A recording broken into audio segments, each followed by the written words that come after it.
May adlaw sa tanan mga kaigsunan. So karon ako mag-share kaninyo mahitungod sa pulong sa Ginoo ug atong hisgutan karon igsuon ang tulo ka possible reason nganong gikinahanglan nato ang kaluwasan. Okay?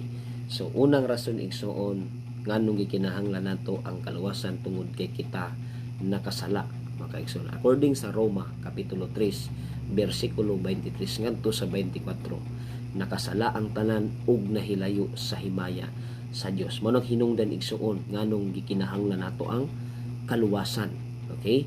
Tungod kay kita nakasala sa Dios ug naglapas sa iyang mga sugo. Ug ingon sa verse 24, ang panpinaagi sa grasya nga gigasa sa Dios. So ang kaluwasan pinaagi sa grasya nga gigasa sa Dios kanato mahimo kitang matarong pinaagi kang Kristo Jesus nga nagluwas kanato igsuon. Okay? Tungod sa grasya nga gigasa igsuon. Amen. Nani kanato mahimo kitang matarong pinaagi kang Kristo Jesus nga nagluwas kanato mga kaigsunan. So number one reason kay tungod kita nakasala kita igsuon ngadto sa Dios. Ikaduha nga rason igsuon because we are separated from God.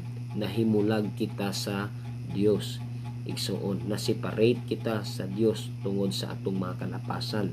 Unsa may atong gilapas ang balaod, ang mga sugo sa Dios mga kaigsuonan. So ingon sa Isaias kapitulo 59 bersikulo 2 nagaingon siya dinha igsuon, ang inyo hinuong kalapasan maoy nag-ulang, meaning separate kaninyo sa inyong Dios. Ang inyong sala maoy hinungdan, no, cause sa iyang pagpahilayo kaniya aron dili siya makadungog kaninyo. So number 2 reason igsoon nganong gikinahanglan nato ang kaluwasan kay tungod nahimulag kita sa Dios.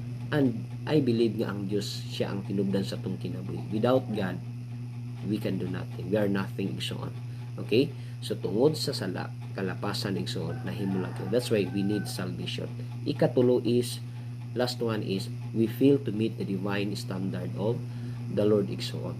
Mapakyas nato ang pag meet igsoon sa divine standard sa atong Ginoong Hesukristo, sa atong Ginoo, sa atong buhi nga Dios.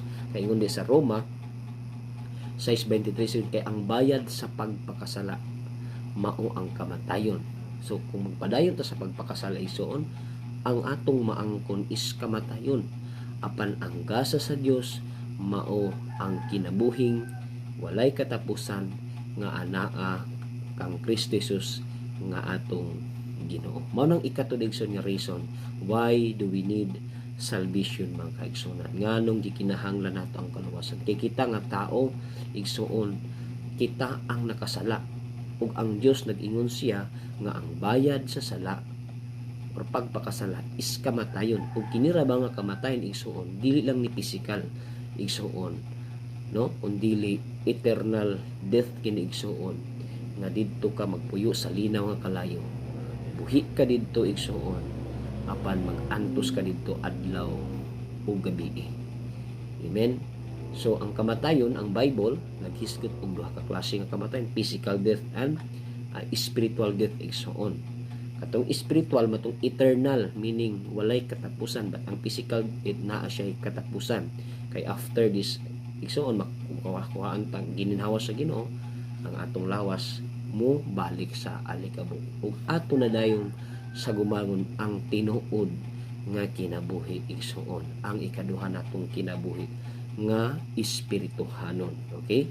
So I hope igsuon nga naa kay nasabtan ani nga video nga akong gihimo kay mga kaigsuonan, o kung naa kay naakatmunan igsuon, no, free kaayo ka nga mo share ani nga video igsuon nga akong gihimo aron daghan pa nga mga katawhan nga makahibalo sa kamatuoran igsuon bahin sa kaluwasan igsuon. Okay?